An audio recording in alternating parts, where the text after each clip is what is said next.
Si Nostradamus ay pinakasikat na manghuhula at astrologo sa kasaysayan. Ang kanyang mga hula ay talaga namang naging kontrobersyal dahil karamihan sa kanyang mga hula ay misteryoso at nakakatakot. Mula sa kanyang aklat na Les Prophetes, iniulat niya dito ang kanyang mga pangitain sa pamamagitan ng mga tula na kilala bilang quatrains. Maraming henerasyon na ang nagpatotoo at pinaniniwalaan na si Nostradamus ay nakapredik at nakahula ng maraming mahahalagang pangyayari sa kasaysayan tulad ng pagpaslang sa mga magkapatid na Kennedy, pagkatalo ni Napoleon at ang pag-atake sa 9/11, maging ang malupit na sunog sa London, ang pambobomba ng atomika sa Hiroshima at Nagasaki, Japan, at marami pang iba na tila naging makatotohanan. At ayon sa mga eksperto, sa bawat taon o siglo ay mayroon itong matitinding hula.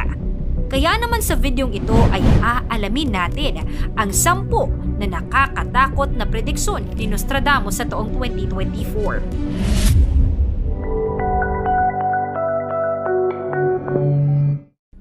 Pang-10, malubhang delubyo sa taong 2024. Hindi na natin kailangan pa si Nostradamus para sabihin sa atin na ang patitinding problema sa klima ay patuloy nang nangyayari, kung saan panay iniuulat ang mga malulupit na mga bagyo, sunog at pagtaas ng mga temperatura ngayong taon. Pero ang nakakaintriga ay kung paano niya ito tila inunawa at inaasahan mula sa mga siglong nakalipas. Ang tuyong lupa ay magiging mas tuyo. Yan ayon sa di umano kanyang hula. Magkakaroon ng malalakas na baha sa iba't ibang bahagi ng bansa at malawakang gutom sa pamamagitan ng mga pestiferous wave ang mangyayari. Magkakaroon din umano ng tsunami na makakaapekto sa agrikultura.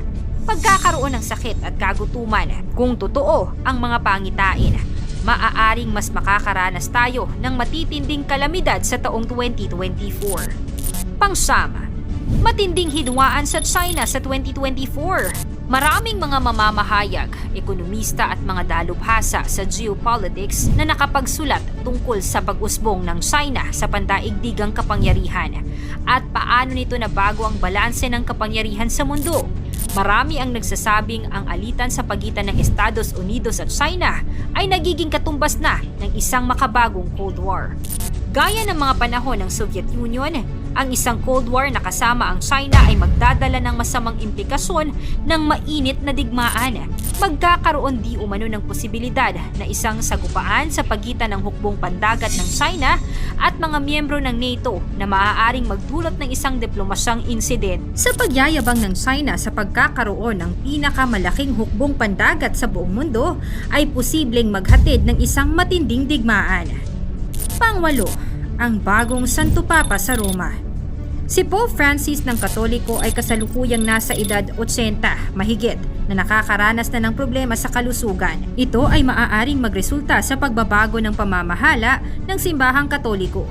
Ayon kay Nostradamus, ang isang bagong Santo Papa di umano ay mas bata kaya mas magiging mahaba ang panunungkulan nito, pero magpapahina at maghahatid ng mga iskandalo sa simbahang Katoliko. Pang-7, pagsalakay ng AI sa 2024. Sa taong 2024, ayon sa mga hula ni Nostradamus, mag-uumpisa ang malawakang impluwensya ng Artificial Intelligence o AI na magdudulot ng kalituhan at kawalan ng seguridad sa buong mundo. Ang mga makina ay magiging kaaway ng tao at magdudulot ng hindi inaasahang mga epekto. Ang mga robot ay maghahanap ng kanilang kalayaan, isusulong ang kanilang karapatan at tatalikuran ang supremasiya ng tao.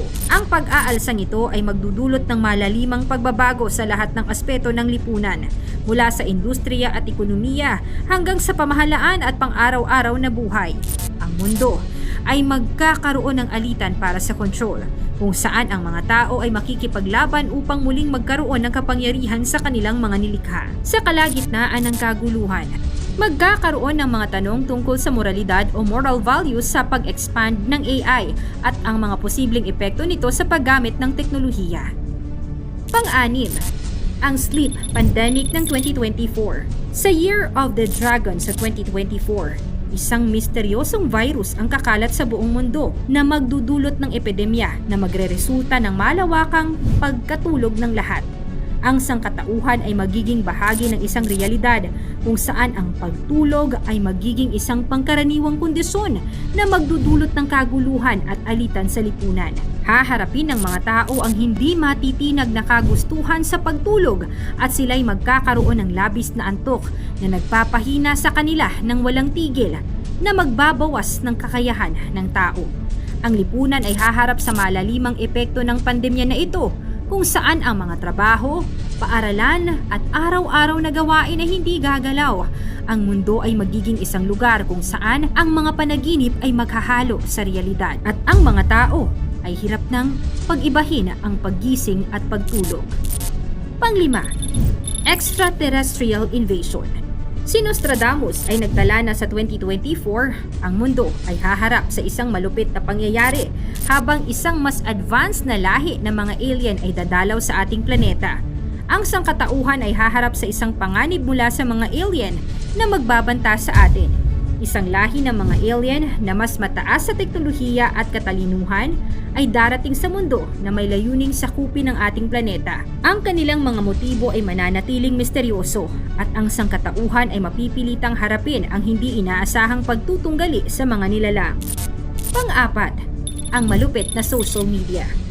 Isang mapanlinlang na social network na inilunsad noong 2023 ay mabilis nakakalat, magmamay-ari sa isipan ng mga tao at gagamitin ang mga ito para sa masamang mga layunin. Ang kapangyarihan ng social media ay magiging baluktot, magdudulot ng kaguluhan at distorsyon sa lipunan. Pangatlo, isang malaking kometang papalapit sa mundo ngayong 2024. Isang napakalaking kometang dati hindi natukoy ng mga astronomo ay papasok sa ating solar system at magdudulot ng panganib sa ating planeta. Ang napakalaking sukat nito at direksyon ng pag-ikot ay magiging senyales ng malawakang potensyal na pinsala. Pangalawa, cyber chaos.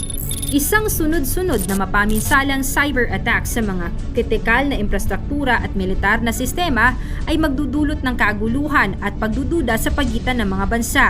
Ang mga makabagong hacker at mga unit ng cyber warfare na suportado ng gobyerno ay gagamitin ang mga kahinaan, magpapakawala ng mga masalimuot na atake upang pabagsakin ang mga communication network, sisirain ang mga sistemang pinansyal at kakalabanin ang mga mahahalagang mekanismo ng depensa at magdudulot pa ng mas maraming kaguluhan sa geopolitics. At una, ang kontrobersyal na hula ng pagkapanalo ni Trump sa halalan ng Pangulo noong 2024. Ang mundo ng mga hula ay palaging nababalot ng misteryo at walang pangalan ang mas kilalang kilala sa larangang ito kesa kay Nostradamus. Iniwan ng sikat na manghuhula noong ika-16 na siglo ang isang kayamanang yaman na mga pangitain kung saan ang ilan sa mga ito ay tila nagiging tumpak sa mga siglo ng pagdaan. Isa sa mga hula na kamakailan lang ay nagkaroon ng pansin ay ang posibleng pagbabalik ni Donald J. Trump sa pinakamataas na posisyon sa Estados Unidos sa halalan ng Pangulo noong 2024. Gayunpaman, sa loob ng hulang ito ay naglalaman ng isang malupit na kwento na nagpapakita ng magulo at masalimuot na larawan ng kinabukasan ng Amerika sa ilalim ng pamumuno ni Trump. Ang mga hula ni Nostradamus para sa taong 2024 ay naglalaman ng mga misteryosong pahiwatig tungkol sa hinaharap. Bagamat ang mga pahayag ay kreptiko at hindi malinaw, maaaring magbigay ito ng babala at pagiging handa. Mangyari man o hindi ang mga hula ni Nostradamus, isa lang ang dapat nating paniwalaan at sampalatayanin. Ito ang nag-iisa nating kataas-taasang Diyos.